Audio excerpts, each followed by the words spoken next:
മലപ്പുറം പുറത്തൂർ ഭഗവതി ക്ഷേത്രത്തിൽ മോഷണം. സ്വർണവും പണവും മോഷണം പോയി. പ്രദേശത്തെ CCTV ക്യാമറകൾ പോലീസ് പരിശോധിക്കുന്നുണ്ട്. പുറത്തൂർ ക്ഷേത്രത്തിന് സമീപം നിന്ന് നിഖിൽ പ്രമേഷ് ചേരുന്നു. നിഖിൽ പ്രമേഷ്, CCTV പോലീസ് പരിശോധിക്കുന്നുണ്ട്. എന്തെങ്കിലും സൂചനകൾ ഈ പ്രതികളെ സംബന്ധിച്ച് ലഭിക്കുന്നുണ്ടോ? ദിലീപ് കുമാർ, കഴിഞ്ഞ ദിവസം രാത്രിയിലാണ്, പുലർച്ചയോട് കൂടിയിട്ടാണ് ഞാനിപ്പോഴുള്ള ഈ പുറത്തൂർ ഭഗവതി ക്ഷേത്രത്തിൽ മോഷണം നടക്കുന്നത്. ഒരു കുടുംബക്ഷേത്രമാണ് എന്നിരിക്കുകയും നാട്ടുകാരൊക്കെ വന്നു പോകുന്ന ദിനംപ്രതി പൂജയുള്ള ക്ഷേത്രമാണ്. ഇവിടെയാണ് കഴിഞ്ഞ ദിവസം രാവിലെ പൂജാരി എത്തിയപ്പോഴാണ് മോഷണ വിവരം അറിയുന്നത്. ഈ ശ്രീകോവിലിനകത്തേക്ക് കയറാൻ ശ്രമം നടത്തിയിട്ടുണ്ടെങ്കിലും അവിടെ അകത്ത് കയറി മോഷണം നടത്തിയതായിട്ടുള്ള വിവരങ്ങളൊന്നും നിലവിലത്തെ സാഹചര്യത്തിൽ ലഭ്യമായിട്ടില്ല.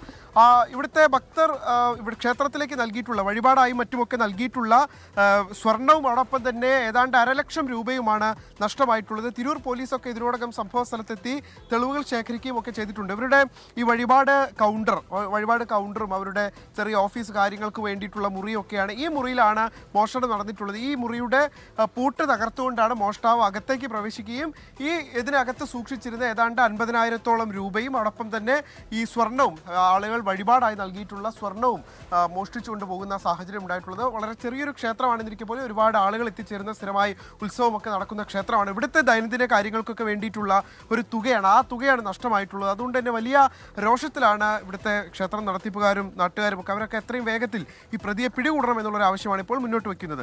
എങ്ങനെയാണ് നിങ്ങൾ ഈ മോഷണ വിവരം അറിഞ്ഞത്? ഞങ്ങളിത് രാവിലെ പൂജാരി വന്നപ്പോഴാണ് അറിയണത്. ഇത് പൂട്ട് പൊളിച്ച് കിടക്കുന്നതും അലമാര പൊളിച്ച് കിടക്കുന്നതൊക്കെ അറിയുന്നത് ആ സമയത്താണ്. അപ്പോഴാണ് പൂജാരി ഞങ്ങളെ അറിയിക്കുകയും ഞങ്ങൾ പെട്ടെന്ന് എത്തുകയും തിരൂർ പോലീസിന് വിവരം അറിയിച്ച് അവർ പെട്ടെന്ന് വന്ന് കാര്യങ്ങൾ നോക്കുകയൊക്കെ ചെയ്തത്. പിന്നീട് തിരൂർ പോലീസ് ഇന്നലെ തന്നെ വരാമെന്ന് പറഞ്ഞിട്ട് ഇതുവരെ എത്തിയിട്ടില്ല. അവർ ഫിംഗർ പ്രിൻറ്റിൻ്റെ ആളുകളൊക്കെ വരാൻ പറഞ്ഞിരുന്നു. പക്ഷെ ഇന്നലെ ഞാൻ പിന്നെ വിളിക്കാമെന്ന് പറഞ്ഞിട്ട് ഇതുവരെ വിളിച്ചു. ഇവിടെ അടുത്തുള്ള ആൾ തന്നെയായിരിക്കും, എന്താ നിങ്ങൾക്ക് തോന്നുന്നത്? ഞങ്ങൾക്ക് ഒരു പ്രതീക്ഷ ഇല്ല. അപ്പോൾ അവർ ഇന്നലെ അവിടെ ഒരു ഹോട്ടലത്തെ CCTV ചെക്ക് ചെയ്തപ്പോൾ ഒരാളൊരു ബാഗ് ഇട്ടിട്ട് പോകുന്നത് ഒരു 3:06 3:08 എന്തോ ടൈം പറഞ്ഞ് പുലർച്ചെ പോകുന്നത് കണ്ട്. അത്രയാണ് ഇപ്പോൾ നമുക്ക് അറിയാം. പിന്നെ വ്യക്തമായിട്ട് ഇപ്പോൾ നമുക്ക് അറിയില്ല അതാരാന്നുള്ളത്. അത് ഇവിടെ തന്നെയാണോ ഈ പണമൊക്കെ സൂക്ഷിക്കാറ്? എന്താ അങ്ങനെ സംഭവിച്ചത്? കുറേ ചില്ലറായതുകൊണ്ടാണ് അങ്ങനെ സൂക്ഷിക്കേണ്ടി വന്നത്. മറ്റേ നോട്ടും കാര്യങ്ങളൊക്കെയാണ് നമ്മൾ തന്നെ കൊണ്ടുപോയിട്ടുണ്ട്. പക്ഷെ അത് കുറേ ചില്ലറ കോയിൻസുകളായിരുന്നു അത്ര വെയിറ്റുള്ളതുകൊണ്ട് ഇവിടെ സൂക്ഷിച്ചത്. ഈ അകത്ത് ശ്രീകോവിലിനകത്തേക്ക് കയറിയിട്ടുണ്ട് എന്ന് തോന്നൂല്ലേ? അതിൻ്റെ മതിലിൻ്റെ മേലെ കൂടെ ചാടിയിട്ടുണ്ട്. ചാടിയ അടയാളമൊക്കെ അതിൽ കാണുന്നുണ്ട്. പക്ഷെ അത് തുറക്കാൻ ശ്രമം നടത്തിയില്ല, കാണുന്നില്ല. ക്ഷേത്രത്തിനകത്ത് വിഗ്രഹം അങ്ങനെ എന്തെങ്കിലും? ഉള്ളിൽ വിഗ്രഹമൊക്കെ ഉണ്ട്. അതിലൊന്നും കുഴപ്പമൊന്നുമില്ല, കാരണം പൂട്ട് തുറന്നിട്ടില്ല. അത് എന്തായാലും ഇവർക്ക് ആരാണ് മോഷണം നടത്തിയത് എന്നുള്ളതിനെ സംബന്ധിച്ച് വിവരമൊന്നും ലഭ്യമായിട്ടില്ല. ക്ഷേത്രത്തിൽ CCTV ഇല്ല അല്ലേ? അതുകൊണ്ടാണ് ഒരു വിവരം ലഭിക്കാതെ.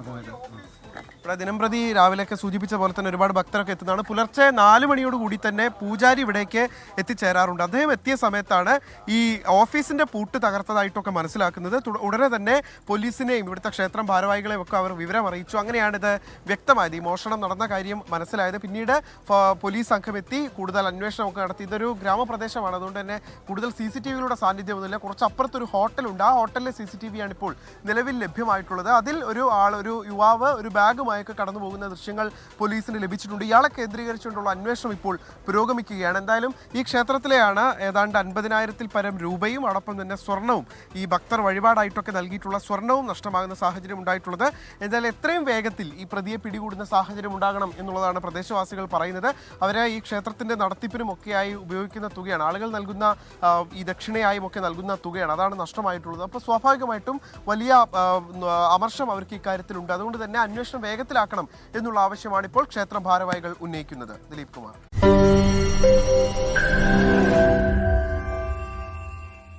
ലോകത്തെവിടെയായാലും ഏത് സമയത്തും 24 വാർത്തകളും ഓഗ്മെന്റഡ് റിയാലിറ്റി പാക്കേജുകളും എക്സ്പ്ലെയിനറുകളും വിശദമായി കാണാൻ ഞങ്ങളുടെ YouTube ചാനൽ നിങ്ങൾക്ക് സബ്സ്ക്രൈബ് ചെയ്യാം.